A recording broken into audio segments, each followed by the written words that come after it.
नमस्कार. आनंदाची गुरुकिल्ली या चॅनलमध्ये तुम्हा सर्वांचे खूप खूप स्वागत. आयुष्यातील चढउतारांचा स्वीकार करा.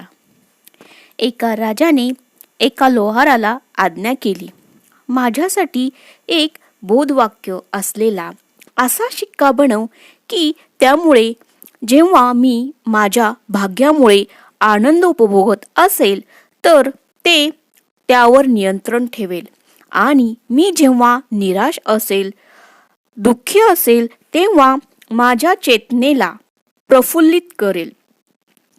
आता त्या लोहारासाठी शिक्का बनवणं काही फार अवघड काम नव्हतं, पण त्यावरचं असं बोधवाक्य तेच त्याच्यासाठी अवघड काम होतं. तेव्हा तो एका सत्पुरुषाकडे गेला आणि त्याला विचारलं, मला हे सांगा की मी त्या शिक्क्यावर असं कोणतं बोधवाक्य लिहू शकतो की जेणेकरून राजाने जर त्याला आनंदामध्ये पाहिलं तर त्यावर नियंत्रण ठेवलं पाहिजे, आणि दुःखामध्ये पाहिलं तरीही त्याला आनंद झाला पाहिजे. त्या सत्पुरुषाने त्याला असं वाक्य कोरायला दिलं की राजाची जी अपेक्षा होती ती पूर्ण झाली. त्या सत्पुरुषाने जे वाक्य कोरायला दिलं ते काय होते तर तो सत्पुरुष म्हणाला, त्या शिक्क्याच्या चकतीवर कोर, हेही दिवस जातील. जेव्हा राजा विजयानंतर त्याकडे बघेल तेव्हा ते त्याचा गर्व कमी करेल, आणि जेव्हा निराश असताना त्याकडे बघेल ते त्याच्या आशेला पल्लवित करेल, म्हणजेच त्याला आनंद देईल. या कथेचं तात्पर्य काय? 100 वेळा नाणे उडवून चित की पट करून बघा. चित किंवा पट मिळण्याच्या ज्या संधी असतात त्या थोड्याफार फरकाने जवळपास सारख्याच असतात. आयुष्यात चांगल्या गोष्टीचंही असंच असतं. चढ आणि उतार हे चालतच राहतात, त्याचा स्वीकार करा.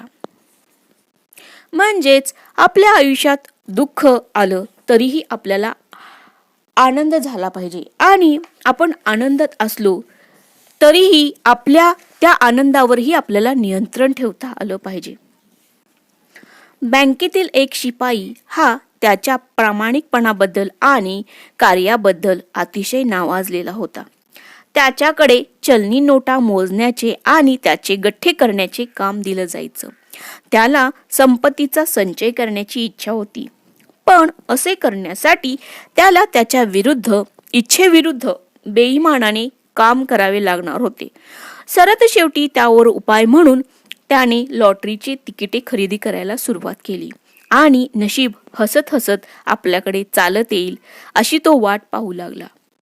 तो मंदिरात जात असे आणि लॉटरीचं तिकीट लागावं म्हणून प्रार्थना करीत असे, पण त्याच्या वाट्याला अगदी उत्तेजनार्थ बक्षीसही कधी येत नसे.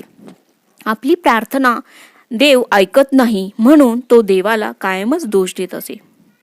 एके दिवशी सकाळी तो उठला तेव्हा त्याच्यासाठी एक मोठं आश्चर्य तयार होतं. दाराजवळच 500 रुपयाच्या नोटांनी भरलेली एक थैली पडलेली होती. एका रात्रीतून तो आता लक्षाधीश झाला होता. जेव्हा हे घबाड हाती सापडल्याचा आनंद थोडा कमी झाला, त्याने 500 रुपयाची एक नोट काढली, बायकोच्या हाती दिली आणि म्हणाला, चल जरा चांगला नाश्ता करूया. घरी स्वयंपाक वगैरे करण्याची काहीही गरज नाही, सरळ हॉटेलमधून काहीतरी मागवून घे. ती जेव्हा नाश्त्याची तयारी करण्यासाठी बाहेर गेली, तो जरा शांतपणे टेबलजवळ बसला आणि बँकेचा राजीनामा लिहू लागला. जवळपास तास उलटला तरीही त्याची बायको आली नाही. शेवटी ती जेव्हा परतली तिने सांगितले, शहरातील सारी हॉटेल्स बंद आहेत. त्याचा मुलगा जो बँकेत त्याचा राजीनामा देण्यासाठी गेला होता तो आला आणि त्याने सांगितले की बँकेच्या व्यवस्थापकाला राजीनामा दिलाय, आणि त्याने तो राजीनामा त्याच्या वरिष्ठ अधिकाऱ्याकडे दिलेला आहे, पण अद्याप तो आज कामावर आलेला नाही. त्या कर्मचाऱ्याला प्रश्न पडला, आज सगळी हॉटेले बंद का होती? आणि माझे वरिष्ठ व्यवस्थापक आज आले का नसतील?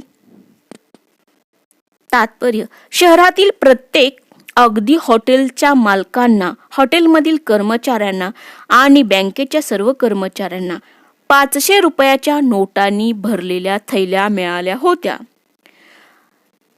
त्यामुळे ते प्रत्येक लोक कामावर आलेले नव्हते.